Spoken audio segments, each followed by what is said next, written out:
Result लाना है तो इसे देखना जरूर। आज का टॉपिक देखो कितना इंटरेस्टिंग है। अगर आपने वीडियो अंत तक देखी तो बहुत कुछ सीख कर जाओगे। मैं संतोष कुमार, स्वागत है आपका एक बार फिर आपके अपने यूट्यूब चैनल पे गैलेक्टिक इंस्टीट्यूट में। और हम करते क्लास 12 पॉलिटिकल साइंस, उसी की सीरीज में सीक्वेंस में करते हैं। आज हम नया टॉपिक, बिकॉज सीबीएसई एग्जाम आने वाले हैं और रिजल्ट के लिए तैयार हो जाओ। इसीलिए आज का टॉपिक हमारा इंडियाज फॉरेन पॉलिसी। एक इंटरेस्टिंग टॉपिक और 6 नंबर का चैप्टर, 6 मार्क्स का चैप्टर है आपका ये। 6 मार्क का ही क्वेश्चन इस चैप्टर से आएगा, बट आपको बहुत सारी चीजें सिखा कर जाएगा। तो चलिए स्टार्ट करते हैं एक इंटरेस्टिंग टॉपिक के साथ। देखो, फर्स्ट, फॉरेन पॉलिसी क्या हो। अगर मैं बात करूं तो आप देख रहे होंगे इस इमेज में, आपको यहाँ पे हमारे प्रधानमंत्री जी दिख रहे हैं। इसके अलावा ये अलग अलग कंट्रीज के आपको मंत्री यहाँ पे नजर आ रहे होंगे, जिसमें चाइना के हैं, ये रसिया के हैं।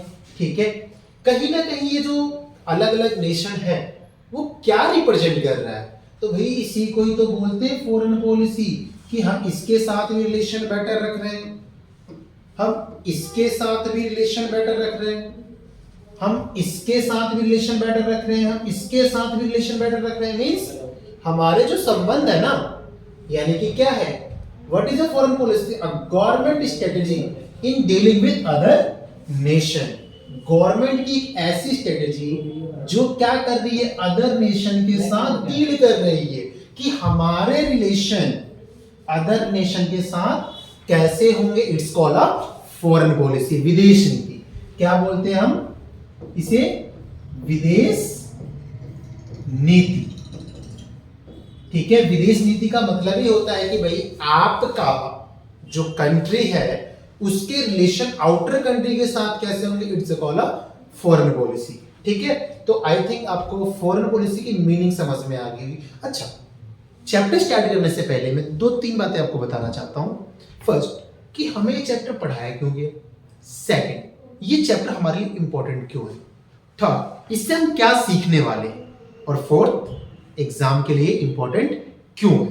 तो देखो, इन चारों टॉपिक को लेकर आज चारों पॉइंट जो बताया मैंने उसको कवर करते हैं। पहले, ये जो टॉपिक है फॉरेन पॉलिसी ऐड क्यों किया गया, ताकि हम ये जान सके कि क्या हम कंट्री या हमारी जो कंट्री है वो अदर कंट्री के साथ कैसे रिलेशन बिल्डअप करती है। सपोज इट कहीं कंफ्लिक्ट हो गया, तो उस कंफ्लिक्ट को सॉल्व करने के लिए हमारी नीति कैसी होगी, इसको जानने के लिए हमें ये चैप्टर पढ़ना पड़ेगा। सेकेंडली, क्या हमारे आउटर कंट्री के साथ रिलेशन बेटर है, क्या हम चाइना के साथ, क्या हम रसिया के साथ, या क्या हम अमेरिका के साथ, क्या पाकिस्तान के साथ इंडिया के रिलेशन बेटर है, ये जानने के लिए हमें ये चैप्टर पढ़ना पड़ेगा। नेक्स्ट, बोर्ड के लिए क्यों इंपॉर्टेंट है, क्योंकि मार्क्स लाने हैं, और मार्क्स लाने हैं तो ये वीडियो आपको अंत तक जरूर देखनी है। ठीक है, तो चलिए स्टार्ट करते हैं इस चैप्टर के आगे की। तो आपको मैंने बता दिया यहाँ पे कि फॉरेन पॉलिसी होती क्या है। अब इसकी जरूरत क्यों पड़ी, तो देखिए इसकी जरूरत क्यों पड़ी थी हमें, तो सेकंड स्लाइड में हम बात करेंगे। फर्स्ट, देखो क्या था उस समय हमें फॉरेन पॉलिसी बनानी थी। देखो यहां पे ध्यान से, factors of Indian foreign policy, ऐसे कुछ फैक्टर्स थे हमारे जिसलिए हमें फॉरेन पॉलिसी बनानी थी। फर्स्ट, यहां पे मैं कुछ चीजें बताता हूं। इंडिया 1947 में इंडिपेंडेंट हुआ। कब हुआ? 1947 में इंडिया इंडिपेंडेंट हुआ। और आफ्टर इंडिपेंडेंट हमें क्या करना था, अपना डेवलपमेंट, बिकॉज ये नीड था कि हम अपना डेवलपमेंट कैसे करें। अब इस डेवलपमेंट को पाने के लिए हमें क्या बनानी थी, पॉलिसी। ठीक है, हमें क्या बनानी थी, पॉलिसी। ऐसी पॉलिसी जिससे हम डेवलप कर सकते थे। अब इस डेवलप करने में प्रॉब्लम्स भी थी, because both internal and external factor, behaviour of individual और family, both domestic and international environment influence the foreign policy of a nation. Because हमारे यहां एक्सटर्नल और इंटरनल दोनों ही प्रॉब्लम्स थी, डोमेस्टिक फैक्टर्स भी थे और इंटरनेशनल फैक्टर भी थे। इंटरनेशनल मतलब एक्सटर्नल फैक्टर्स जो हमारे आउटर कंट्री के साथ थे। डोमेस्टिक मतलब यानी देश के अंदर कुछ प्रॉब्लम्स थी। इन प्रॉब्लम्स को सॉल्व करने के लिए प्रॉब्लम्स क्या थी, तो देखो डोमेस्टिक फैक्टर ज्योग्राफिकल प्रॉब्लम्स थी। कैसे? बिकॉज इंडिया क्या था, 565 स्टेट में डिवाइडेड था, प्रिंसली स्टेट थे। उनको ये ज्योग्राफिकल फैक्टर है हमारा कि इतने छोटे छोटे जो पार्ट्स थे उसको किस तरीके से कंबाइन करके लाते हम, तो हमें इस तरीके से फॉरेन पॉलिसी बनानी थी। Second, economical factor, because partition के बाद क्या हुआ, हमारी जो इकोनॉमिक थी, जो हमारी इकोनॉमी है, ठीक है, इकोनॉमिक, ये क्या हो जाएगी, ये वीक हो गई थी। क्या हो गई थी? वीक हो गई। अब इस वीक इकोनॉमी की वजह से हम डेवलपमेंट कैसे करें, हमारे पास पैसे की कमी थी, तो उसके लिए भी हमें ध्यान रखना था कि हम अपने रिलेशन किससे बेटर करें ताकि वो हमारे यहाँ इन्वेस्टमेंट कर सके। दूसरा, पॉवर्टी, बाहर एक में गरीबी उस समय ज्यादा थी, because the reason of unemployment. Unemployment एक रीजन था जहां से हमारी पॉवर्टी बहुत ज्यादा बढ़ रही थी। तो इन फैक्टर्स को भी ध्यान रखना था हमें कि हम अपना डेवलपमेंट कैसे करें। सेकेंड, एक्सटर्नल फैक्टर कौन से थे? एक्सटर्नल मींस बाहर के कौन से फैक्टर थे, तो देखो इसको इंटरनेशनल बोलते हैं। उस समय कोल्ड वॉर कंडीशन चल रहा था, ये पहला फैक्टर है आपका। टेररिज्म कंडीशन थी, आतंकवाद था, वर्ल्ड पीस, ये जरूरी था। यानी हमें तीनों चीजें देखनी थी। क्यों? क्योंकि हम 47 में आजाद हुए, और हम 47 में आजाद होते हैं, लेकिन आपको पता है 1945 से ही कोल्ड वॉर स्टार्ट हो गया था।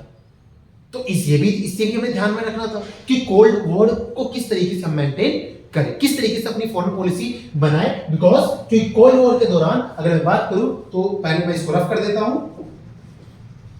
देखो, जब कोल्ड वॉर हुआ, कब हुआ, तो भाई 1945 यहां से स्टार्ट हुआ। अब कोल्ड वॉर में हमें प्रॉब्लम्स क्या थी कि वर्ल्ड जो है ना वो दो पार्ट में डिवाइडेड थे। एक तरफ अमेरिका था, तो दूसरी तरफ सोवियत रशिया था। USSR, United State of Soviet Republican, और America, United State of America. अब दो ग्रुप थे, ये दो आइडियोलॉजी थी पूरे वर्ल्ड में। तो हम किसके साथ जाते? अपनी फॉरेन पॉलिसी इसके साथ डेवलप करते या इसके साथ? ये भी एक मेजर प्रॉब्लम थी। इसीलिए हमें अपनी फॉरेन पॉलिसी को इस तरीके से बनाना था ताकि हम इन दोनों का सपोर्ट ले सके, दोनों से बेनिफिट ले सके। ठीक है। नेक्स्ट जो प्रॉब्लम आई किसकी आई? टेररिज्म की आई। आतंकवाद बहुत मेजर प्रॉब्लमेटिक था, वो भी हमें देखना था कि बाहर से कोई हमारे यहाँ टेररिस्ट तो नहीं आ रहा। वर्ल्ड पीस को मेंटेन करना था, बिकॉज क्यों मेंटेन करना था, ये हमारे लिए क्यों इंपॉर्टेंट था? बिकॉज जब 1945 में जब आपका यूएनओ एस्टैब्लिश हुआ, तो यूएनओ को हमने ज्वाइन किया। अब यूएनओ को हमने ज्वाइन किया तो इसका मतलब हम भी वर्ल्ड पीस को भी ध्यान रखेंगे अपनी पॉलिसी के अंदर, क्योंकि हमें पॉलिसी इस तरीके से बनाएंगे ना कि हमारी जो इंडियन फॉरेन पॉलिसी है वो वर्ल्ड पीस को प्रमोट करे। यूएनओ की जो नीति है, यूएनओ के जो ऑब्जेक्टिव्स है, उसको हम फुलफिल करें। वो इसी तरीके की पॉलिसी को हमने डेवलप किया। अब क्या था पॉलिसी में, वो हम आगे देखते हैं।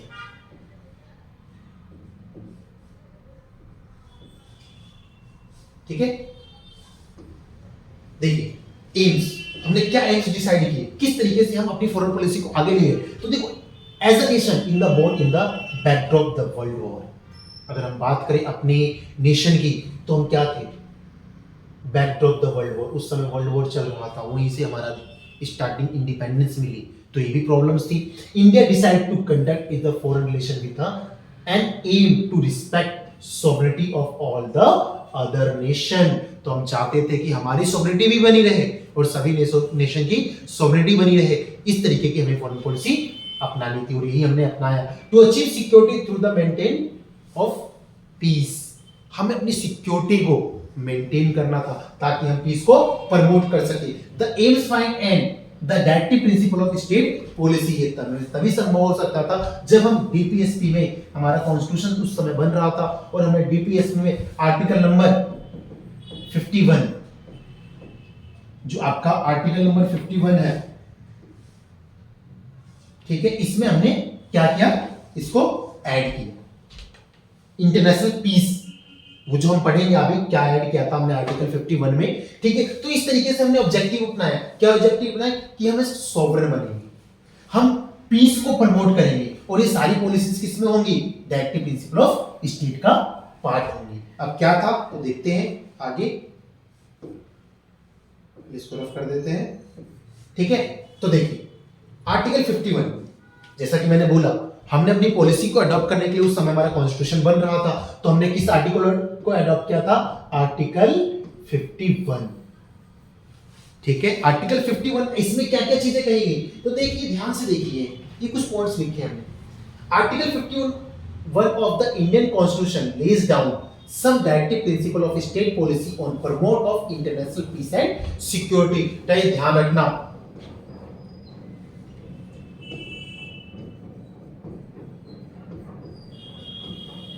चार नंबर का सीबीएसई के कई एग्जाम्स में ये क्वेश्चन आया है कि आर्टिकल 51 जो directive principle of state policy को रिप्रेजेंट करता है, उसमें इंटरनेशनल पीस एंड सिक्योरिटी के प्रमोशन की बात की गई है। इसमें क्या प्रोविजन थे वो आपको डिफाइन करने के लिए एग्जाम में आते हैं, तो मोस्ट इंपॉर्टेंट फैक्टर है और हमें पता भी होनी चाहिए कि इसके अंदर क्या क्या चीजें कही गई थी। तो इसमें देखो कुछ बातें कही गई थी, 4 पॉइंट लिखे हुए, 4 नंबर का क्वेश्चन आता है, 4 पॉइंट मेंशन करने होते हैं हमें। तो देखिए पहला पॉइंट क्या है, promote international peace and security. Article 51 क्या कहता है, promote international peace and security means हमें अंतरराष्ट्रीय शांति एवं सुरक्षा को बढ़ावा देना है, प्रमोट करना है उसे, ये हमारा आर्टिकल 51 कहता है। Next, maintain just and honourable relation between nation. Just and honourable ईमानदार, एक जस्ट न्यायपूर्ण रिलेशन होने चाहिए हमारे दूसरे देशों के साथ। ऐसा नहीं कि उसके साथ हमने धोखा कर दिया, हमने कोई ट्रीटी साइन की और उस ट्रीटी को नहीं माना, ऐसा नहीं करना चाहिए हमें। ये हमारा आर्टिकल 51 कहता है कि हमें एक just and honourable relation develop करने, किसके लिए, दूसरी कंट्री के साथ, चाहे वो कंट्री कोई भी हो। इसलिए आपको पता है इंडिया की फॉरेन पॉलिसीज वो इस तरीके से है कि हम कभी भी आज तक इतना टाइम हो गया हमें इंडिपेंडेंट हुए, आज तक हमने किसी पे फर्स्ट अटैक नहीं किया है, लेकिन अगर किसी ने अटैक किया है तो हमने उसका जवाब दिया भी है, ठीक है। नेक्स्ट क्या कहता है, foster respect for international laws and treaty obligation in the dealing of organised people with one another. यानी कि अगर आपका कोई ऑब्लिगेशन ट्रीटीज है या कोई इंटरनेशनल लॉ है, उसको हम क्या करेंगे, मानेंगे, हम उसको फॉलो करेंगे। लाइक इवन लो क्या है आपका, एक इंटरनेशनल ऑर्गेनाइजेशन है, ये कुछ लॉज बनाता है इंटरनेशनल वर्ल्ड पीस को प्रमोट करने के लिए, तो हम क्या करते हैं, इसके लॉज को फॉलो करते हैं, बिकॉज क्योंकि हमारी फॉरेन पॉलिसी का ही पार्ट है कि हम उसके ऑब्लिगेशन या कोई इंटरनेशनल ऑर्गेनाइजेशन है उसके जो लॉज हैं उसको हम कहीं ना कहीं अडॉप्ट करेंगे, उसको फॉलो करेंगे, ठीक है। इसके अलावा क्या है, encourage settlement of international disputes by arbitration. अगर कोई इंटरनेशनल डिस्प्यूट्स हो जाता है, इंटरनेशनल डिस्प्यूट्स का मतलब है ज्यादातर हमारे क्या होते हैं, बॉर्डर को लेकर डिस्प्यूट्स होते हैं, किसके बीच, लाइक इंडिया, और अब देखें तो हमारे साथ किसका डिस्प्यूट्स हो जाता है, पाकिस्तान का, चाहे वो चाइना का, ठीक है। तो कहीं ना कहीं इसके साथ जो बॉर्डर डिस्प्यूट्स है इसको सॉल्व करने के लिए हमें क्या करना होगा, सेटलमेंट, इंकरेज सेटलमेंट। ये नहीं कि हमने भी अटैक करके मसला सुलझा दिया, नहीं, हमें सेटलमेंट पे फोकस करना है, बिकॉज हम पीस को प्रमोट कर रहे हैं, हम पीस को प्रमोट कर रहे हैं, तो हमें अटैक नहीं करना, हमें उसको समझाना है बातचीत के माध्यम से, ताकि वो समझे और फाइट नहीं करना, नॉन वायलेंस पॉलिसी को अडॉप्ट करना है, वायलेंस नहीं करना। तो इसीलिए हम प्रमोट करने के लिए हम क्या करते हैं, इंकरेज करते हैं कि सेटलमेंट हो, चाहे वो इंटरनेशनल डिस्प्यूट कुछ भी हो जाए, हमें सेटलमेंट करना है, हम किसी भी तरीके से सेटलमेंट करेंगे लेकिन वायलेंस नहीं करेंगे। ये इंडिया की फॉरेन पॉलिसी रही है और ये चीजें हमने अडॉप्ट की अपनी इंडियन फॉरेन पॉलिसी के तहत। अब हम बात करते हैं कि नेहरू जी ने, जो उस समय हमारे प्रधानमंत्री थे, उन्होंने हमारी फॉरेन पॉलिसी के बारे में क्या कहा। तो देखिए नेहरू जी ने हमारी फॉरेन पॉलिसी में अगर हम बात करें तो 1 नंबर का क्वेश्चन यहां से आपका आ जाता है, ठीक है, 1 मार्क्स का क्वेश्चन, कि नेहरू की फॉरेन पॉलिसी क्या थी। अब नेहरू कौन थे तो आपको पता होगा, फर्स्ट पीएम थे हमारे और साथ ही साथ हमारे फॉरेन मिनिस्टर भी थे, पहले भारत के प्रधानमंत्री भी थे ये और पहले ही हमारे फॉरेन मिनिस्टर भी थे। तो इन्होंने ही अपनी पॉलिसीज में, अपनी फॉरेन पॉलिसी में 3 चीजों की बात की, to protect sovereignty, to protect the territorial integrity, to protect the economical development. हमें ये 3 चीजों पे फोकस करना है। अब ये तीनों चीजें हैं क्या, तो सबसे पहले बात करता हूं मैं to protect the sovereignty. Sovereignty का मतलब होता है कि डिसीजन मेकर पावर खुद के पास होनी चाहिए, सुपीरियर है हम, हमारे ऊपर कोई नहीं है, हम किसी अदर कंट्री के डिसीजन फॉलो नहीं करेंगे, केवल हम अपनी कंट्री के डिसीजन फॉलो करेंगे। It's called a sovereignty.